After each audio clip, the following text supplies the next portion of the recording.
എന്ത് ചെയ്യും?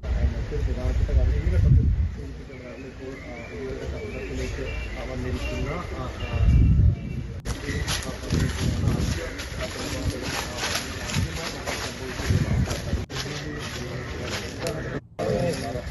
നൽകണേ അല്ലാ. വളർച്ചവനെ അവരുടെ കബർ ജീവിതം നീ സന്തോഷത്തിലാക്കണേ അല്ലാ, സമാധാനത്തിലാക്കണേ റഹ്മാനേ. ശുദ്ധമായ റമളാൻ പടിവാതിൽക്കൽ എത്തി നിൽക്കുന്ന ഈ സമയത്ത് നിന്റെ അടുക്കലേക്ക് കടന്നു വന്നവരെ നീ ഒരിക്കലും പാഴാക്കണേ അല്ലാ. വളർച്ചവനെ സ്വർഗത്തിന്റെ സന്തോഷം ഇവർക്ക് നൽകണേ അല്ലാ. വളർച്ചവനെ സ്വർഗീയ അവകാശികളിൽ നീ ഉൾപ്പെടുത്തണേ റഹ്മാനേ. ഷഹാദത്തിന്റെ പ്രതിഫലം നൽകണേ അല്ലാ. ഷഹീദിന്റെ കൂലി നൽകണേ അല്ലാ. ഷഹീദിന്റെ കൂലി നൽകണേ അല്ലാ. ശുഹദാക്കൾക്ക് സ്വർഗത്തിന്റെ വലിയ സ്ഥാനമാണല്ലോ റഹ്മാൻ. ഹായ് ഫ്രണ്ട്സ്, അസ്സലാമു അലൈക്കും. Welcome to my YouTube channel. അപ്പോൾ വെഞ്ഞാറമൂട് കൊലപാതകം മനുഷ്യ മനസാക്ഷിയെ മരവിപ്പിച്ച ഏതൊരു മനുഷ്യൻ്റെയും മനസ്സിനെ വെട്ടിക്കീറുന്ന തരത്തിൽ വേദനിപ്പിക്കുന്ന ഒരു സംഭവമായിരുന്നു അത്. അതിൽ പ്രധാനപ്പെട്ട നമ്മുടെ അഫാൻ്റെ വാപ്പ ഇന്ന് രാവിലെ എയർപോർട്ടിൽ വന്നിറങ്ങുകയും അതുപോലെ തന്നെ അദ്ദേഹത്തിൻ്റെ കുടുംബക്കാരുടെ ഒപ്പം ആദ്യം തന്നെ അദ്ദേഹത്തിൻ്റെ പ്രീതമയെ കാണാൻ വേണ്ടി ഹോസ്പിറ്റൽ ICUയിലേക്കാണ് നമ്മുടെ അബ്ദുറഹീമിന് കയറി ചെല്ലാൻ വേണ്ടി സാധിച്ചത്. അപ്പോൾ ഷമിക്ക് നമ്മുടെ അബ്ദുറഹീമിനെ 7 വർഷങ്ങൾക്ക് ശേഷമാണ് ആ പ്രിയതമ നേരിട്ട് ഒന്ന് കാണുന്നത്. എന്നാൽ എണീച്ച് നിൽക്കാനോ ഒന്ന് കൈ കൊടുക്കാനോ പറ്റുന്ന ഒരു അവസ്ഥയിലായിരുന്നില്ല ആ ഉമ്മ ICUയിൽ കിടക്കുകയാണ്. താടിയെല്ലും തലക്ക് 10-15 സ്റ്റിച്ചും ഇട്ട് കിടക്കുന്ന കിടപ്പിൽ. ബോധം ഉണ്ട്, തീർച്ചയായും ആൾക്കാരെ മനസ്സിലാവുന്നുണ്ട്. അബ്ദുറഹീമിനെ തിരിച്ചറിയാൻ വേണ്ടി ഭാര്യ ഷമിക്ക് അവിടെ വെച്ച് സാധിച്ചു. തൻ്റെ ഇളയ മകൻ അഫ്സാനെ പറ്റിയും ഉപ്പായോട് തിരക്കി. എന്നാൽ പരീക്ഷ ആയതുകൊണ്ട് ബന്ധു വീട്ടിലാണ് ഇപ്പോൾ അഫ്സാൻ ഉള്ളത് എന്നും തീർച്ചയായിട്ടും ICUവിൻ്റെ അകത്തേക്ക് കൊണ്ടുവരാൻ സാധിക്കാത്തതിനാലാണ് കൊണ്ടുവരാത്തത് എന്നും എത്രയും പെട്ടെന്ന് ICUവിൽ നിന്ന് പുറത്താക്കി കഴിഞ്ഞാൽ അഫ്സാനെ അടുത്തെത്തിക്കാമെന്നും വാപ്പ ഷമിക്ക് ഉറപ്പ് കൊടുക്കുകയായിരുന്നു. വളരെ വേദനിപ്പിക്കുന്ന ഒരു രംഗം തന്നെയാണ്. അദ്ദേഹം ഷമിയുടെ അടുത്തു നിന്നും ഇറങ്ങിയതിന് ശേഷം പോകുന്ന രംഗം ഏതൊരു മനുഷ്യൻ്റെയും മനസാക്ഷിയെ ഇത്രയും വേദനിപ്പിച്ച ഒരു സംഭവം ഈ അടുത്ത കാലത്തൊന്നും ഉണ്ടായിട്ടില്ല എന്ന് വേണം പറയാൻ. അതിനുശേഷം അദ്ദേഹം ആദ്യമായിട്ട് പോകുന്നത് 7 വർഷത്തിന് ശേഷം അദ്ദേഹം ഗൾഫിൽ നിന്ന് ആ കടബാധ്യതയും എല്ലാം ഒരു ഭാഗത്തേക്ക് മാറ്റിവെച്ചുകൊണ്ട് ഒരു സൂര്യത്തിൽ ആ കുടുംബത്തിൻ്റെ അടുത്തേക്ക് വരാമെന്ന് വിചാരിച്ച ആ വാപ്പാക്ക് മൂത്ത മകൻ സമ്മാനിച്ചത് കൊടിയ ഒരു അപരാധം തന്നെയായിരുന്നു. വലിയ ഒരു കൂട്ടക്കുരുതിയിലേക്കാണ് ഒരു കുടുംബത്തെ മുഴുവൻ അഫാൻ എന്ന് പറയുന്ന മൂത്ത മകൻ കൊണ്ടെത്തിച്ചത്. എന്നാൽ ഇളയ മകൻ്റെ കബറിൻ്റെ അടുത്തേക്കാണ് ആ വാപ്പ ആദ്യമായിട്ട് പോകുന്നത്. പൊട്ടിക്കരഞ്ഞുകൊണ്ട് വാവിട്ട് കരയുന്ന ഒരു വാപ്പയുടെ മുഖം തീർച്ചയായിട്ടും ഏതൊരു മനസാക്ഷിയെയും വെട്ടിക്കീറുന്ന വേദനയോടെ മാത്രമേ നമുക്കത് ശ്രവിക്കാൻ വേണ്ടി സാധിക്കുകയുള്ളൂ. ആ വാപ്പ അവിടെ നിന്ന് എണീക്കുമ്പോൾ ചരിഞ്ഞ് വീകാൻ പോകുമ്പോൾ സുഹൃത്തുക്കൾ ഒത്തുപിടിച്ച് അവിടെ നിർത്തുന്ന ഒരു കാഴ്ച നമ്മൾ ഏവരും കണ്ടതാണ്. അതിനുശേഷം അതിന് ചുറ്റുപാടും 4 കബറുകൾ അപ്പുറവും ഇപ്പുറവുമായി കിടക്കുന്നത് ആ വാപ്പ മാറി മാറി നോക്കി. കണ്ണിൽ നിന്ന് തീ പോലെ ജ്വാല ഇങ്ങനെ ഒഴുകുന്നത് നമ്മൾ കണ്ടു. ആ വാപ്പായുടെ ഒരു സങ്കടമെന്ന് പറയുന്നത് ഒരിക്കലും ഇനി ഒരു വാപ്പാക്കും ഉണ്ടാകരുതേ എന്നാണ് ആ വാപ്പയും പറയുന്നത്. ആ വാപ്പായുടെ സങ്കടത്തിൽ അവിടെ നിന്ന് ഉസ്താദ് ദീർഘമായി പ്രാർത്ഥിക്കുകയും അതുപോലെ തന്നെ ആ വാപ്പാക്കും ആ കുടുംബത്തിനും ഇതെല്ലാം സഹിക്കാനുള്ള മനസ്സ് നൽകണേ എന്ന് ആത്മാർത്ഥമായി പ്രാർത്ഥിക്കുന്നതും നമ്മൾ കണ്ടു. തീർച്ചയായിട്ടും ഇത്തരം ഒരു ഗതി ഒരു വാപ്പാക്കും ഒരു കുടുംബത്തിനും ഒരു അച്ഛനും ഒരു അമ്മയ്ക്കും കേരളത്തിൽ എന്ന് മാത്രമല്ല ലോകത്തെവിടെയും ഉണ്ടാകരുതേ എന്ന് മാത്രമാണ് നമുക്ക് പറയാനുള്ളത്.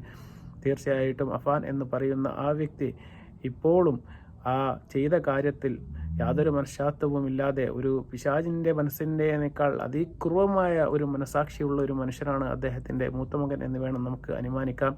4 പേരെയും വകവരുത്തിയതിന് ശേഷം അദ്ദേഹത്തിൻ്റെ കാമുകിയോട് ഇതെല്ലാം തുറന്നു പറയുകയും അതിനുശേഷം ആ കുട്ടി ഇനി എങ്ങനെയാണ് നമ്മൾ തുടർന്ന് ജീവിക്കുക എന്ന് വാവിട്ട് കരയുകയും ചെയ്യുന്ന അതേ സമയത്ത് തലയുടെ പുറകിൽ അടിച്ച് വീത്തുകയാണ് ഉണ്ടായത്. എന്താണ് ആ മനുഷ്യൻ്റെ ഒരവസ്ഥ എന്ന് നമുക്ക് തന്നെ അറിയുന്നില്ല. മദ്യപിച്ചത് ധൈര്യം കിട്ടാൻ വേണ്ടിയാണ് എന്നാണ് അഫ്സാൻ പോലീസിനോട് ഇപ്പോൾ മൊഴി നൽകിയത്. ഈ വാപ്പ പ്രവാസ ലോകം തുടങ്ങിയിട്ട് വർഷങ്ങളായി. അദ്ദേഹം 7 വർഷം ഈ കൊറോണ സമയത്ത് ഒരുപാട് പ്രവാസികൾക്ക് അവരുടെ ബിസിനസ് നഷ്ടപ്പെടുകയും അതുപോലെ തന്നെ അവരുടെ ബിസിനസ്സിൽ കുറച്ച് ഏറ്റക്കുറച്ചുകൾ ഉണ്ടാകുകയും എല്ലാം കടബാധ്യത ഉണ്ടാകുകയും എല്ലാം ഒരുപാട് ആൾക്കാർക്ക് സംഭവിച്ചിട്ടുണ്ട്. അതിൽപ്പെട്ട ഒരു പ്രവാസിയാണ് നമ്മുടെ അബ്ദുറഹീം എന്ന് പറയുന്ന ഈ മനുഷ്യൻ.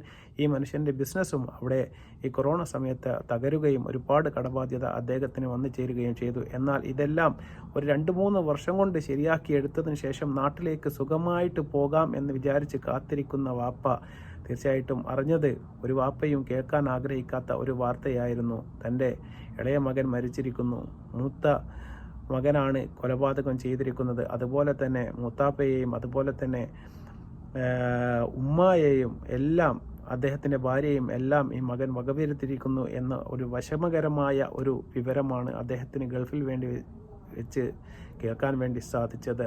തൻ്റെ കുടുംബത്തിനും അതുപോലെ തന്നെ ഭാര്യയ്ക്കും മക്കൾക്കും വേണ്ടി രാവും പകലുമില്ലാതെ വേർപ്പൊഴുക്കിക്കൊണ്ട് ഊണും ഉറക്കവുമില്ലാതെ തൻ്റെ കടം വീട്ടാൻ വേണ്ടി പ്രയത്നിക്കുന്ന വാപ്പാൻ്റെ മുമ്പിലെത്തിയ ആ വാർത്തകൾ തീർച്ചയായിട്ടും വാപ്പാനെ ഒരുപാട് സങ്കടത്തിൻ്റെ കയത്തിലേക്ക് വലിച്ചെറിഞ്ഞെങ്കിലും ആ വാപ്പ ഈമാനുള്ളൊരു മനുഷ്യനായതുകൊണ്ട് മാത്രം അദ്ദേഹത്തിന് പിടിച്ചു നിൽക്കാൻ വേണ്ടി സാധിച്ചു എന്ന് വേണം മനസ്സിലാക്കാൻ. അദ്ദേഹം ഈ ഒരുപാട് വിഷമങ്ങൾക്കിടയിലും തനിക്കുണ്ടായ ആ വിഷമങ്ങൾക്കിടയിലും എനിക്കുണ്ടായ നാട്ടിലേക്ക് പോകാൻ വേണ്ടി സഹായം ചെയ്തവർക്ക് നന്ദി പറയുന്ന ഏതാനും ചില വാക്കുകൾ. പോകാനായിട്ട് സഹായിച്ച നാസക്കം, മറ്റു സാമൂഹ്യ പ്രവർത്തകർ, സന്നദ്ധ സംഘടനകൾ, മാധ്യമ പ്രവർത്തകർ, സൗദി ഉദ്യോഗസ്ഥർ എല്ലാവർക്കും ഞാൻ നന്ദി കടപ്പാട് പറയും. 25 വർഷം ശരിക്കും എന്തായിരുന്നു ഈ കടയിൽ എന്തായിരുന്നു? കട ഞാൻ കഫീലിൽ നിന്ന് വാടകയ്ക്ക് എടുത്ത് നടത്തിയായിരുന്നു. കഫീലിന് മാസം 6000 രൂപ വെച്ച് കൊടുക്കണം. പിന്നെ ബാക്കി ഞാൻ നല്ലപോലെ പൈസ ഉണ്ടാക്കിയാണ് നല്ല വീടൊക്കെ വെച്ച്. അപ്പൊ ഇപ്പൊ ഈ അടുത്ത സമയത്ത് ഇപ്പൊ ഈ കൊറോണയ്ക്ക് ശേഷം അത് എന്റെ ഫാമിലി ഒന്ന് 2 വർഷം കഴിഞ്ഞു. അതിനുശേഷം എനിക്ക് കുറച്ച് ബാധ്യതകൾ ഇങ്ങനെ വന്നു. പിന്നെ കുറെ ഇങ്ങനെ പൈസകൾ എടുത്ത് കച്ചവടം ചെയ്ത് ഞാൻ അടച്ചോണ്ടിരുന്നു. ഡെയിലി ആയിട്ട് ഞാൻ വാങ്ങിച്ച യമനികൾ, പിന്നെ മലയാളിക്ക് യമനികളെ കടയിലെ ലൈസൻസ്, പിന്നെ ഗാമ, ഒരാൾ സാക്ഷി, ഇങ്ങനെയാണ് ഒരു പൈസ തരുന്നത്.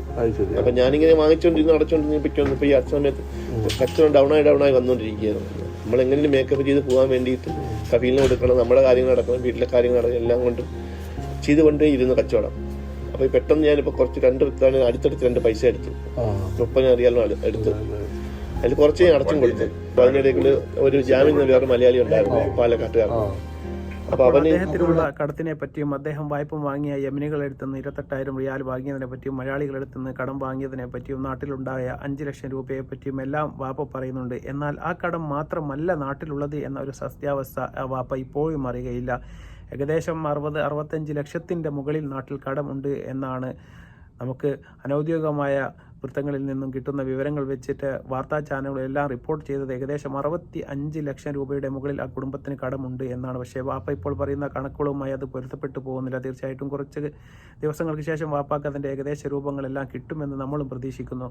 തീർച്ചയായിട്ടും വാപ്പ പറഞ്ഞത് പ്രകാരം ഒരുപാട് കടങ്ങളൊന്നും ഉണ്ടായിരുന്നില്ല. ഏകദേശം ഒരു 2-3 വർഷത്തിൻ്റെ ഇടയ്ക്ക് അതെല്ലാം വീട്ടി എനിക്ക് നാട്ടിലേക്ക് സുഖമായിട്ട് വരാൻ പറ്റുമായിരുന്നു. അതിനുശേഷം മകനെ അങ്ങോട്ട് കൊണ്ടുപോയി ബിസിനസ് എല്ലാം ഒന്ന് റെഡിയാക്കി എടുക്കണം എന്ന് പ്രതീക്ഷിച്ചിരിക്കുന്ന വാപ്പാക്ക് കേൾക്കേണ്ടി വന്നത്